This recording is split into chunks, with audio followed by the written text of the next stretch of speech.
Welcome to Bosco Campus Vision. You're watching the campus television channel of Don Bosco College, Kottayam.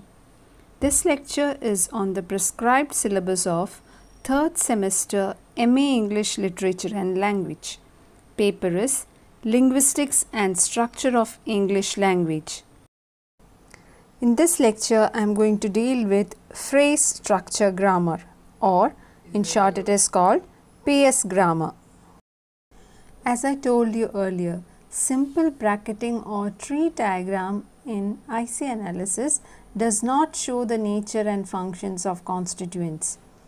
This inadequacy has been removed by introducing the notion of labeling.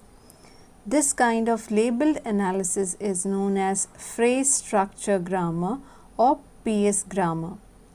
This is a method of structural description discussed by Noam Chomsky in his book Syntactic Structures in the year 1957.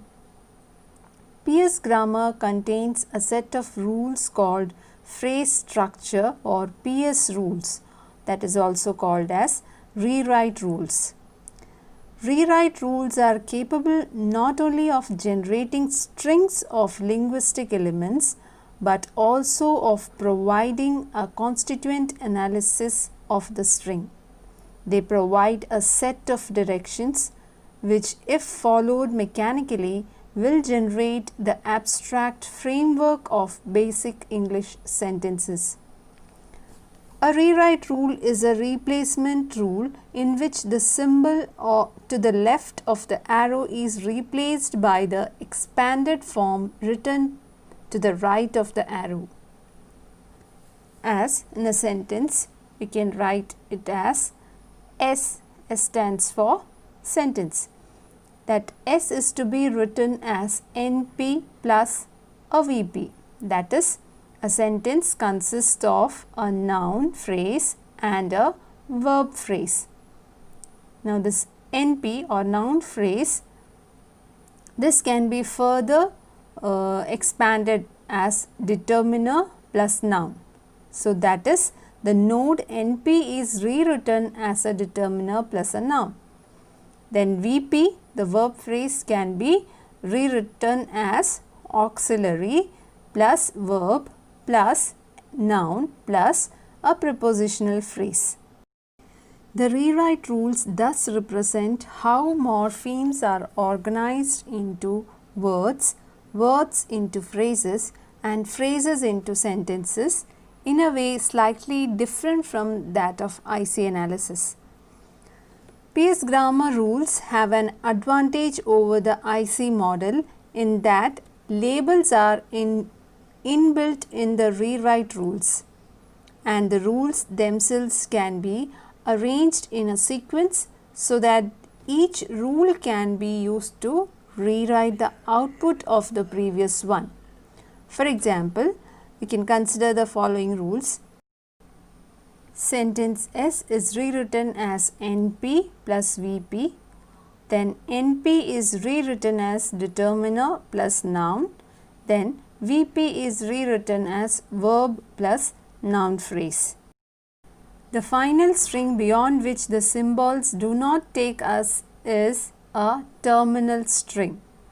The representation of the structure of a sentence, that is the abstract framework or the phrase structure of a sentence by way of tree diagram, that is as a string of symbols at the last stage, is called its phrase marker or also called as P marker. So this is very important, phrase marker or P marker. The usual form of a P marker is a tree with labeled nodes. Let us understand this by an example. Consider the sentence, my sister will open the gate. Now we are going to use the rewrite rule to write this. So here sentence is first expanded or rewritten as NP, noun phrase plus verb phrase.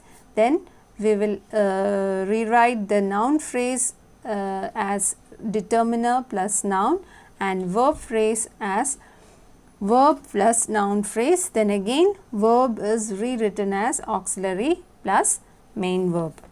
Now the whole sentence can be written or rewritten in the expanded form as S, expanded as determiner plus noun plus auxiliary plus main verb plus determiner plus noun. This diagram shows the P marker of the sentence, my sister will open the gate.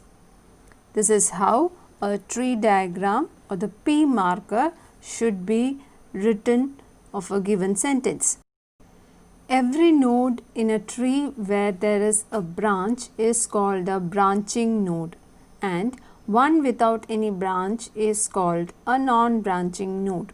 For example, noun phrase NP is a branching node that is shown in the diagram A, and a non-branching node is shown in diagram B. A node can be further expanded or rewritten is called a non-terminal node, and one that cannot be a terminal node.